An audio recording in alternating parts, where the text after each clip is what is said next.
నమస్కారం అండి. సార్ నమస్కారం అండి. నేను రాత్రి చూశాను సార్ మీ యూట్యూబ్. ఆ!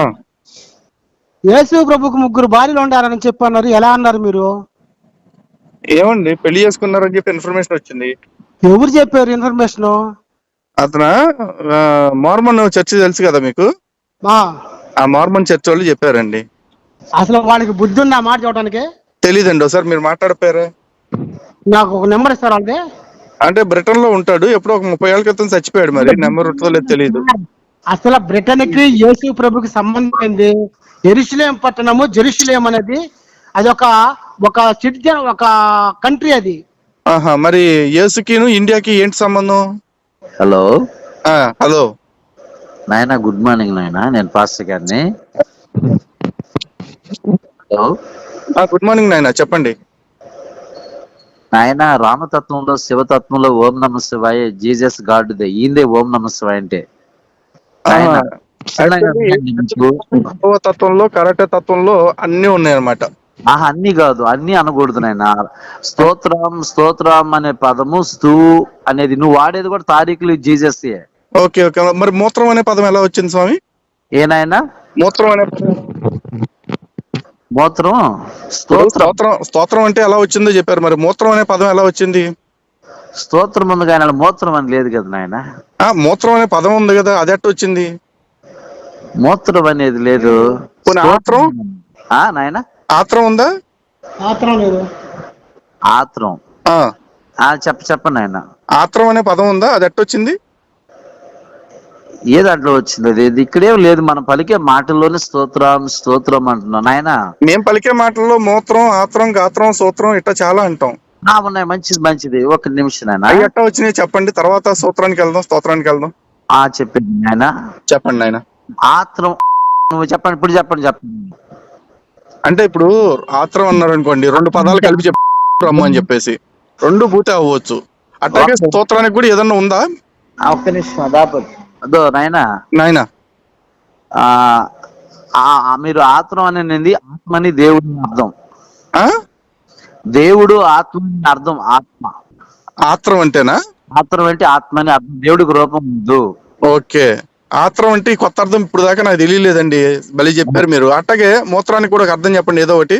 మూత్రం అంటే మూతిలో పోసుకునే రమ్మనా? మూతు పూసుకుని కాదు నాయన, నేను చెప్పేది మీరు చెప్పేదే వింటున్నాను, చెప్పండి. ఆత్రం అంటే ఆత్మని దేవుడు అర్థం. ఓకే. మూ అనే పదము ముష్ట. అవునండి. ముష్టానా? ముష్టి కాదు నాయన, నేను చెప్పేది మూ అని అంటే దేవుడు మాట్లాడినప్పుడు ఆయన వాక్యం ఇచ్చాడు మనకి. వాక్యము అని వస్తుంది. వాక్యము అనేది 3వ పదం వస్తుంది అన్నమాట. మనము దేవుళ్ళ ముందడుగు వేసేదానినే మూ అని అంటారు.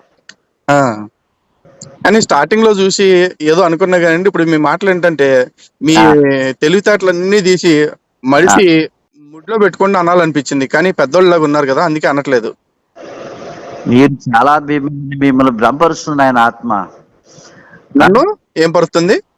మీకు తోసింది మనసు మీరు భ్రమపరిచి మీరు ఏంటంటే అది మాట్లాడుకున్నారు. కానీ అందరికి దేవుడు ఒక్కడే సృష్టికర్త. కుల మత భేదము రంగు జాతి లేదు. జీసస్ సృష్టికర్త పేరేంటండి? యేసుక్రీస్తే. యెహోవా అని అంటారు, వెంకటేశ్ అంటారు కదా. ఆ వెంకటేశ్ అనేది ఈయన. అవునా? మరి తిరుపతి గుండు కొట్టించుకోవచ్చు మీరు కూడా నాయన. మరి తిరుపతి వచ్చి గుండు కొట్టించుకోవచ్చు మీరు కూడా. తిరుపతి గురించి అసలు నీకు ఎక్కడ ఉందో నేను చెప్తాను. నువ్వు చేసే పండుగలు నేను చూపిస్తా బైబిల్లో. మరి వెంకటేశ్ అనే పదం, వెంకటేశ్ అంటే యేసే అని అంటున్నారు మీరు. ఈ బైబిలే నీ గ్రంథం చూపిస్తాను. చూపించండి, బైబిల్లో వెంకటేశ్ అనే పదం ఎక్కడ ఉందో. యెహోవా వెంకటేశు గ్రీకు. ఒక్క నిమిషం, మంచిగా ఉండవు నువ్వు. హెబ్రీ భాషలో వచ్చి అంటే యెహోవా అవుతుంది. హెబ్రీ భాషలో మీ పేరేంటి అంటానికి ఏమనాలో చెప్పండి ఒకసారి. నేను చెప్పేది నాయన. నేను చెప్పేది నాయన, హెబ్రీ భాషలో మీ పేరేంటి అనాలంటే ఏమని మాట్లాడాలి? మనకు ఆ భాషలో అర్థం తెలుసా? చెప్పండి. నాకు తెలిసి మీకు తెలుసుగా బాగా. నేను చెప్పేది మీరు చెప్పేది నువ్వు చెప్పేది విన్నా గానీ కాదు. భూమి మీద భాషల అర్థం తెలియక మనం కొట్టుకుంటున్నాం, కానీ మనందరికి ఎన్ని భాషలు వచ్చు నాయనా? నాకు రాదులే, నాకు తెలుగు ఒకటే, పెద్ద చదువుకుంది కాదు. తెలుగే ఎలగబెడతాం రాదు. మూత్రం అంటే మూతన్నావు, ముడ్డు అన్నావు దానికి. ఆ. నువ్వు నాకేం క్లాస్ పీకుదామని చేసావు చెప్పు. ఏనాయనా? నువ్వు నాకేం క్లాస్ పీకుదామని చెప్పావు చేసావో చెప్పు నాయనా. ఏ గ్లాస్ బీకినా నా నోటితో ఏది చెప్తాను అది నీకు జయం జరుగుతుంది తెలుసా? ఏ బొచ్చు లేదు. నీ బొచ్చు కాదు, నేను నోడుతాను. నా నోటు వాక్ దేవుడి శక్తి. అవునా? నీ నోటితో ఒకసారి రేపు పొద్దున కల్లా నేను ప్రైమ్ మినిస్టర్ అవ్వాలని చెప్పు. నేను చెప్పేది దేవుని వినాయా, నీ నోటితో ఒకసారి నీ శక్తి అంతా ఉపయోగించి రేపు పొద్దున కల్లా నేను ప్రధానమంత్రిని అవ్వాలని చెప్పు. బొంగు నేనెందుకు, నా గురించి ఎందుకు, నీ గురించి నువ్వు కోరుకో. నువ్వు రేపటికి ముఖ్యమంత్రి అవ్వాలని కోరుకో జగన్మోహన్ రెడ్డి ప్లేస్ లో. ఉన్నవి మనకు అందని వాటిని కాదు, దేవుడు మనకి ఏది కావాలో మన అనుకూలమైన వాటిని దేవుడు నీకు అందేదే చెప్తాను. మీ ఇంట్లో పళ్ళ చెట్లు ఏమైనా ఉన్నాయా? మీ చూడు బూతులు ఎట్లా వస్తున్నా చూడండి. ఇది మీరు నేర్చుకున్న బుద్ధి. ఇందులో బూతే ఉందరా నాయన? పళ్ళ చెట్టు ఉందా అని అడిగా. చల్ల చెట్టు అని అడిగితే ఫీల్ అవ్వాలి నువ్వు. ఇదంతా కర్మ పాపం చేసుకునేది మళ్ళా పోయి టెంకాయ కొట్టుకుంటే ఉంది. లోపల ఆత్మశుద్ధి చేసుకోవాలి. కానీ ఆత్మశుద్ధి తర్వాత చేద్దాంలే. కానీ ఆ ఆత్మశుద్ధి చేయకుండా లోపల పోయి పైకి అన్ని పోయి స్నానం చేసినది మాత్రం కాదు. ఇప్పుడు ఏంటి, పరిశుద్ధపరిచి నీకు ఆత్మశుద్ధి అయిపోయింది అంటావు అంతేనా? ఆత్మశుద్ధి లేక సర్వలోక పరిహారం రక్త ప్రోక్షణం అవశ్యకం తదరక్తం పరమాత్మైన పుణ్యయాగ బలియాగం. ఈ పాపాలు నా పాపాలు కడుటకు ఆయన దిగొచ్చి. ఇప్పుడు నువ్వు చెప్పిన మంత్రం మళ్ళీ ఒకసారి చెప్పా ప్లీజ్. నెరవేరిస్తే నీకు ఆ శ్లోకాల అర్థం మీకు ఏం తెలుస్తుంది? అక్కడ శ్లోకం కాదులే కానీ అది చెప్పు. దాన్ని ఒకసారి మళ్ళీ ఒకసారి రిపీట్ చేయవా ఆ సౌండ్? కాదయ్యా, ఆ శ్లోకాలన్నిట్లో కాదయ్యా. ఇప్పుడు సర్వం పాపం పరిహారం బొచ్చు భోషానం అన్నావు కదా, అది ఒకసారి రిపీట్ చేయి మళ్ళీ ఒకసారి. నేను అనలేదు, బొచ్చు అనలేదే. ఏమోలే, నాకు అట్ట వినపడింది, అందుకే మళ్ళీ ఒకసారి చెప్పు. అసలు నేను గౌరవంగా ఎట్లా మాట్లాడుతున్నావు? నీ బొచ్చి అయింది, ముడ్డి అయింది, నీ మూతి. బొచ్చులో గౌరవం ఎవడికి కావాలా? నువ్వు చదువుకున్నావు కానీ నీకు ఇంకా అదే మీరు బూతులు. నేను చదివిందే 10వ తరగతి, అది కూడా తప్పాను. నువ్వు నన్ను చదువుకున్నాడని సర్టిఫై చేస్తున్నావు. నీకేం తెలుసు నా గురించి? ఒక్క మాట కూడా అంటారు ఎంటున్నావు. నేను నాయన ముద్దు కాదు పూస కాదు. ఏం చెప్తున్నారు మీరు? అసలు ఉట్టి బూతులు మాట్లాడి నేర్చుకున్నారు. ఆ బూతులు మాట్లాడకూడదు. సంతోషంగా మనం ఏదున్నా కాంప్రమైషన్ గా మంచిగా మాట్లాడుకోవాలి. కానీ మీకు ఏది చెప్పినా మీరు వినరు. ఏం మంచిగా మాట్లాడాలి అంటే, మిగతా దేవుళ్ళు అందరూ డమ్మా బూసు, మీ దేవుడే తోపు కట్టాను అంటే నేను అవునండి అంటే నేను అప్పుడు మంచివాడిని అవుతానా? తిరుపతిలో నీకు ఏముంది? తిరుపతిలో ఏముంటదాడా? విగ్రహం ఉంటది. విగ్రహం చేయొచ్చా? నీకు భగవద్గీతలో ఏముంది? దేవుడికి రూపం లేదు, దేవుడు వెలుగై ఉన్నాడని చెప్తుంది కదా భగవద్గీత కూడా. చెప్పలా మరి? ఎందుకు లేదు? భగవద్గీతలో దేవుడి రూపం ఉందని ఉందా? ఎక్కడుందో చెప్పు. విగ్రహం చేయకూడదని ఏంది? దేవుడికి రూపం అని ఉందా? ఎక్కడుందో చెప్పు. రూపం లేదని, విగ్రహం లేదని. దేవుడికి రూపం ఉందా? ఉంది. ఆత్మస్వరూపి. దేవుడికి రూపం ఉందని మా గ్రంథాలు చెప్తున్నాయి. మీ గ్రంథం ఏంది? ఏం గ్రంథం అది నీది? మా అన్ని ఉన్నాయి. ఇవన్నీ మ్యాటర్ కాదు. నువ్వేం చెప్పాలనుకుంటున్నావు అది చెప్పు. నా గ్రంథాల గురించి నీకు చెప్పడానికి నేను నీకు కాల్ చేశానా? నువ్వు కదా పని పాట లేక నాకు కాల్ చేసింది. నేను చేయలేదులే. నువ్వు చేయకపోతే మరి కాల్ ఇన్కమింగ్ ఎట్ వచ్చింది నాకు? నేను చెప్పేది మీరు మళ్ళీ నోటి చేసి ఇస్తే చేతుల్లోనే అడిగి గీతలు పెట్టడానికి వచ్చావా నువ్వు నా దగ్గర?